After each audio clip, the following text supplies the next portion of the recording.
সময়ের সঙ্গে সঙ্গে কত কিছু পাল্টে যায়। যেমন হয়তো পাল্টে গেছে নন্দীগ্রাম আর নেতাই নিয়ে তৃণমূলের সেই আবেগ।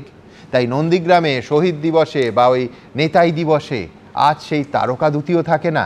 কলকাতা থেকে শীর্ষ নেতাদের লম্বা লম্বা কনভয় আর মাটির রাস্তায় ঢোকে না। আজ আমার প্রথম বক্তা শুধু হোর্ডিংয়ের পরিবর্তনের মুখ নন, এই আন্দোলনগুলোর সাক্ষীও শিল্পী সমীর রাইচ। আজ এই যাবতীয় উলট পুরাণ দেখে সমীরদার কেমন লাগে? দেখো, খুবই খারাপ লাগে, এটা তো বলতে কোনো দ্বিধা নেই। সবচেয়ে খারাপ লাগে যে আমরা বাঙালিরা, আমি এখানে কোনো পার্টিকুলার দলকে বলছি না, যেভাবে আমরা নিজেদেরকে ধ্বংস করছি রাজনীতির মাধ্যমে, ধর্মের মাধ্যমে, এটা একটা ভয়ঙ্কর পরিস্থিতি দাঁড়িয়েছে। দেখো, আমি নেতাইয়ে গেছিলাম, বাংলার প্রতিটি মানুষ প্রতিবাদ করেছিলেন, হয়তো ঘরে থেকে হয়তো বেরোতে পারেননি, কিন্তু মনে মনে সবাই প্রতিবাদ করেছিলেন, এবং যার ফল বামফ্রন্টদের চলে যেতে হয়। কিন্তু সেটাকে এই যে রাজনৈতিকভাবে ইউজ করা আজকের দিনে হচ্ছে, এটা আরও খারাপ, আরও খারাপ। নন্দীগ্রামে একই আমরা দেখেছি। ইভেন শাসক দল তো বলছেন সেদিনকার তাদের সাথেই শুভেন্দু অধিকারী তারা নাকি ঘটিয়েছে।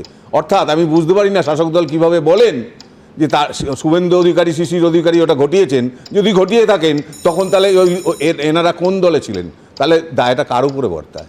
অনেকে মনে করেন আমরা সিঙ্গুর তাড়িয়েছি, ঠিক তাই নয়। বামফ্রন্ট সরকার তার আগে কয়েক হাজার কোম্পানি তুলে দিয়েছেন, এটা আপনাদের মনে রাখতে হবে। তারা শেষ অবধি যখন রিয়েলাইজ করেছিলেন, তারা ঘুরে দাঁড়াতে চেয়েছিলেন। এটা ভালো কথা ছিল, এটা একটা বুদ্ধবাবুর যথেষ্ট ইঙ্গিতপূর্ণ এবং ভালো ইঙ্গিত ছিল, এটা কোনো খারাপ কাজ ছিল না।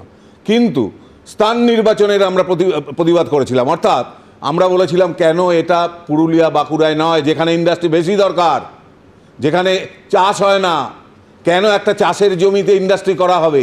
এই প্রশ্নটা তো নাগরিকরা করতেই পারে।